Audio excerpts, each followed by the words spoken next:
ঢাকা সেনানিবাসের একটি ভবনকে সাময়িকভাবে কারাগার ঘোষণা করে প্রজ্ঞাপন জারি করেছে স্বরাষ্ট্র মন্ত্রণালয়। প্রজ্ঞাপনে বলা হয়, ঢাকা সেনানিবাসের বাসার রোড সংলগ্ন উত্তর দিকে অবস্থিত MES বিল্ডিং নম্বর ৫৪কে সাময়িকভাবে কারাগার হিসেবে ঘোষণা করা হলো।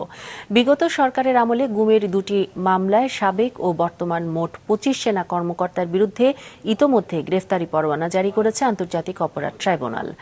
গত শনিবার সেনাবাহিনীর পক্ষ থেকে সংবাদ সম্মেলন করে জানানো হয়, কর্মরত ১৫ জনকে সেনা হেফাজতে নেওয়া হয়েছে। তবে এর প্রতিক্রিয়ায় ট্রাইব্যুনালের চিফ প্রসিকিউটর তাজুল ইসলাম বলেছেন, যে কোনো স্থানকে কারাগার বানানোর এখতিয়ার সরকারের আছে। তবে আইন অনুযায়ী আসামিকে গ্রেফতারের ২৪ ঘণ্টার মধ্যে আদালতে হাজির করতে হবে। আর আসামিদের গ্রেফতারের এখতিয়ার সেনাবাহিনীর নয়, পুলিশের।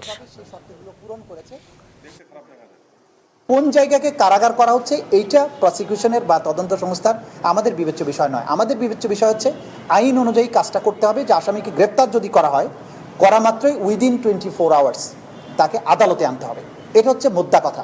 সেনাবাহিনীর বিভিন্ন পর্যায়ের অফিসকে অবহিত করা হয়েছে, তারা কিন্তু গ্রেপ্তার করবেন না। তারা অবহিত থাকার অর্থ হচ্ছে, যখন পুলিশ এই গ্রেপ্তারি পরোয়ানাটা তামিল করতে যাবেন, তারা অবহিত থাকলে এই পরোয়ানাটা তামিল করতে তাদেরকে সাহায্য করতে পারবেন।